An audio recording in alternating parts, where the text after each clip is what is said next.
हे students, आपका स्वागत है मेरी नई वीडियो में। आज हम 6th क्लास का एक नया चैप्टर करने वाले हैं जो हमारा स्टार्टिंग से शुरू होगा, फ्रैक्शन। ठीक है, फ्रैक्शन हमने पहले भी किया है, कुछ डेफिनेशन में भी पढ़ा है कि फ्रैक्शन होता क्या है। आज फिर से देख लेते हैं। फ्रैक्शन होता है जिसमें हमारा कोई भी नंबर है वो p/q की फॉर्म में लिखा जाता है। p मतलब कोई भी नुमरेटर और q कोई भी डिनोमिनेटर। मान लो 2/3 अगर हम लिखते हैं तो ये हमारा नुमरेटर होता है और जो नीचे वाला नंबर होता है वो हमारा डिनोमिनेटर होता है। ठीक है, जैसा कि एग्जाम्पल में एक बार हमें दिखाया गया है। नीचे का एग्जाम्पल देख लेते हैं। ये जो हमें दे रखा है कि कोई भी एक हाफ सर्कल लिया, उसका एक पार्ट हमने कलर कर दिया है। ठीक है, तो ये बताना है कि जो शेडिड एरिया है वो कितना होगा। शेडिड एरिया है वो ऊपर लिखा जाएगा और ये टोटल कितना है, ये तो 1 और ये 2, तो 2 हो जाएगा। ये हमारा फ्रैक्शन होता है। फ्रैक्शन में मेन बात याद रखने वाली है कि फ्रैक्शन में जो डिनोमिनेटर की वैल्यू है वो कभी भी 0 के इक्वल नहीं आ सकती। नीचे वाला नंबर कभी भी 0 नहीं हो सकता। अगर हम नीचे वाले नंबर को इक्वल टू 0 ले लेते हैं, मान लो 2/0 अगर हमने ले लिया, तो ये हमारा इन्फिनिटी हो जाएगा। मतलब इसको हम एक्सप्लेन नहीं कर सकते। ठीक है, 0/2 हो जाए चलेगा, लेकिन नीचे वाला नंबर है वो कभी भी 0 के इक्वल नहीं आना चाहिए। ठीक है, इसके बाद हम एक्सरसाइज करते हैं। यहाँ से एक्सरसाइज हमारी देख लेते हैं क्या रहेगी। ये हमारी एक्सरसाइज 7.1 है। ठीक है, right the fraction representing shaded portion. इसमें हमें बताना है कि जो शेडिड पोर्शन है उसको हम कैसे दिखाएंगे, कैसे हम लिखेंगे। मैंने पहले ही बता दिया, जो शेडिड एरिया होगा उसको ऊपर लिखा जाएगा, जो टोटल होगा 1, 2, 3 और 4 वो नीचे लिखा जाएगा। इसको आप सिंपल सी फॉर्म में लिख भी सकते हो, आपस में कैंसिल भी कर सकते हो। ये हमारा हो जाएगा 1/2। ठीक है, नेक्स्ट जिसमें हम काउंट करते हैं 1, 2, 3, 4, 5, 6, 7, 8, टोटल 8 हमारे शेडिड हैं और जो टोटल हैं वो हमारे 9 हैं। 8 तो ये हो गई, 1 जो अनशेडेड था वो हो गया। ठीक है, सेम अगले में करेंगे। जो शेडिड हैं वो हमें दिखाई दे रहे हैं, हमारे पास 4 हैं और टोटल 8 हैं। नेक्स्ट में करेंगे शेडिड एरिया 1 है और जो शेड नहीं किए वो हमारे पास कितने हैं, 4 हैं टोटल। नीचे हमेशा डिवाइड में टोटल लिखा जाएगा।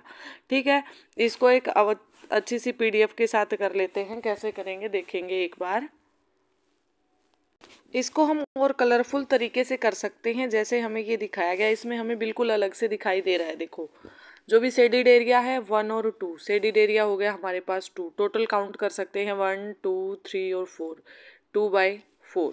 तो ये लिखा जाएगा। इसमें लिखने का तरीका देख लेंगे सारे बच्चे एक बार। नंबर ऑफ पार्ट्स हैं वो 4 होंगे, शेडिड एरिया है वो 2 होगा और लास्ट में फ्रैक्शन जो लिखा जाएगा वो 2/4 करके लिखा जाएगा।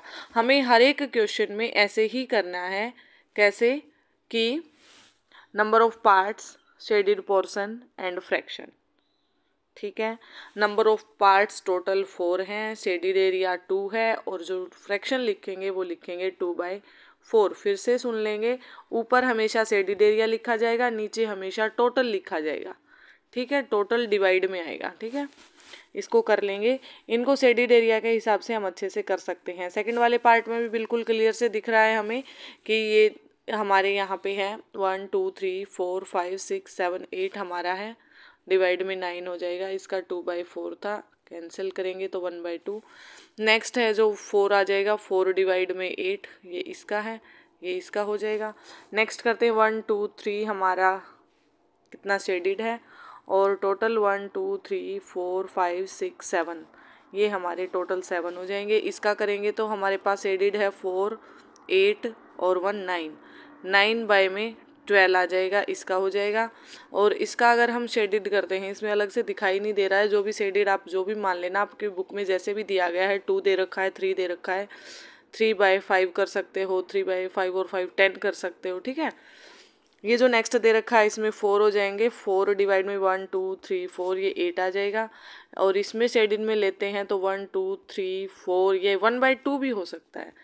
इक्वल पार्ट लेंगे तो ये 1/2 में काउंट होगा। ठीक है, इसको ऐसे कर लेंगे। नेक्स्ट देखते हैं। अब आते हैं हम हमारे सेकंड क्वेश्चन पे। सेकंड क्वेश्चन हमें क्या कहता है, colour the part according to the given fraction. हमें कलर करना है जितना हमें ये दे रखा है फ्रैक्शन में। ठीक है, आपको क्लियर से दिख रहा होगा ये। इसको जूम कर लेते हैं। Colour the part according to the given fraction. 1/6, 1/6 colour कौन सा करना है, जो ऊपर होता है, तो कितना पार्ट कलर करना है, सिर्फ एक पार्ट कलर करना है, ये हम कर लेंगे। 1/4 इसमें से 4 में से सिर्फ एक पार्ट कलर करना है, वो कर लेंगे। 1/3 इसमें से 3 में से एक पार्ट कलर करना है, वो कर लेंगे। 3/4 मतलब 3 पार्ट को कलर करना है और एक ऐसे ही छोड़ देना है, ठीक है। 4/9 तो ये 4 हो जाएंगे, इन 4 को कलर कर देंगे, बाकी सबको ऐसे ही हम छोड़ देंगे। इसको भी हम एक रंगीन PDF से देखते हैं, कैसे देखेंगे एक बार। ये है हमारे पास, इसमें देख लेंगे हम, हमें कितने अच्छे तरीके से दिखाया गया है। जैसे कि हमारे पास था 1/6, एक बार जूम कर लेते हैं इसको। ये हमारे पास था 1/6, इसमें से 1 पार्ट को कलर कर दिया। आप कोई भी कलर कर सकते हो अपनी मर्जी से, ठीक है। 1/4 1 पार्ट को कलर कर दिया, 1/3 1 पार्ट को कलर कर दिया, कितना अच्छा लग रहा है ना। 3/4 मतलब ऊपर वाला जो नंबर है उसने नंबर को कलर करना है। 4/9 किसी भी 4 को हम कलर कर सकते हैं, ठीक है। तो ये चीज़ आपको समझ आ रही होंगी। इसमें अगर हमसे न्यूमरेटर पूछा जाए तो हमारा 4 हो जाएगा, डिनोमिनेटर पूछा जाए तो हमारा 9 हो जाएगा। याद रखना, किसी भी फ्रैक्शन में हम डिनोमिनेटर की वैल्यू, डिनोमिनेटर जिसको हिंदी में हर बोला जाता है, डिनोमिनेटर की वैल्यू कभी भी इक्वल टू 0 नहीं ले सकते, हमेशा नॉट इक्वल टू 0 रहेगी, ठीक है। इस चीज़ को आप ध्यान रखेंगे, ठीक है। थर्ड क्वेश्चन पूछा कि identify the error if any, identify करना है कि इनमें कोई एरर है या नहीं है। एक चीज़ आपने देखी, फ्रैक्शन हम उन्हीं चीज़ में मानते हैं जिनको हम इक्वल मानते हैं। क्या ये दोनों पोर्शन इक्वल हैं? इस वाले में क्या ये दोनों पोर्शन इक्वल हैं? ऊपर वाला कम है, नीचे वाला ज़्यादा है, तो ये भी हमारा क्या है, एरर है। इसमें भी ये इक्वल नहीं है क्योंकि ये 2 पार्ट बड़े हो गए, ये 2 छोटे हो गए। इसमें भी इक्वल नहीं है, तो इनमें सब में हमारे पास क्या है, एरर है। तीसरे क्वेश्चन में जो हम एरर का वो देंगे, एग्जाम्पल देंगे या फिर उसका आंसर देंगे, रीजन देंगे कि वो क्यों नहीं है, हमारा एरर क्यों आया है, वो सही क्यों नहीं है। तो दे रखा है the shaded portion is not half, ये दे रखा है ना, ये हाफ, तो ये हाफ थोड़ी ना है, ये तो ज़्यादा हिस्सा हो गया, ऊपर ऊपर वाला छोड़ रखा है। सेकंड पूछा कि since the part are not equal, उसके जो पार्ट हैं 4 पार्ट बना रखे हैं, तो ये इक्वल नहीं है, सही है। Since the parts are not equal, last वाला जो दिया है उसमें भी हमारे जो पार्ट्स हैं वो इक्वल नहीं है, इसलिए हम इनको नहीं लेंगे, ठीक है।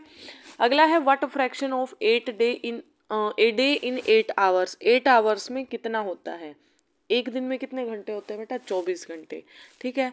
तो टोटल तो हम लिखेंगे नीचे, और जो पूछा गया है 8 आवर्स पूछा गया उसको लेंगे ऊपर, ठीक है। एक दिन में पूछा गया है तो एक दिन में 24 घंटे होते हैं, और जो पूछा गया है कि 8 आवर्स में कितना फ्रैक्शन होगा एक दिन का, तो 8/24 ये कैंसिल करेंगे तो ये आ जाएगा हमारा 1/3, ये हमारा रिक्वायर्ड फ्रैक्शन हो जाएगा, ठीक है। यहाँ पे इतना समझ आ रहा होगा। अब नेक्स्ट करेंगे what fraction of an hour is 40 minutes, 40 minutes का कितना होगा एक घंटे में, हमें ये बताना है, ठीक है। 40 मिनट्स, एक घंटे में कितने मिनट होते हैं, 60 मिनट होते हैं, तो उसको नीचे लिख लेंगे। फ्रैक्शन में पूछा या तो 40/60 आंसर हो जाएगा, या फिर इसको कैंसिल 4/6 को कैंसिल करके लिखोगे तो ये हमारा 2/3 भी आंसर हो सकता है, ठीक है। आज की क्लास में आप इतना ही करके लाएंगे, इसके 5 तक के क्वेश्चन आपको करने हैं फ्रैक्शन वाले, ठीक है। नेक्स्ट करते हैं, नेक्स्ट वीडियो में मिलते हैं नेक्स्ट नए से टॉपिक के साथ। तब तक वीडियो को लाइक शेयर और सब्सक्राइब कीजिए। Thank you.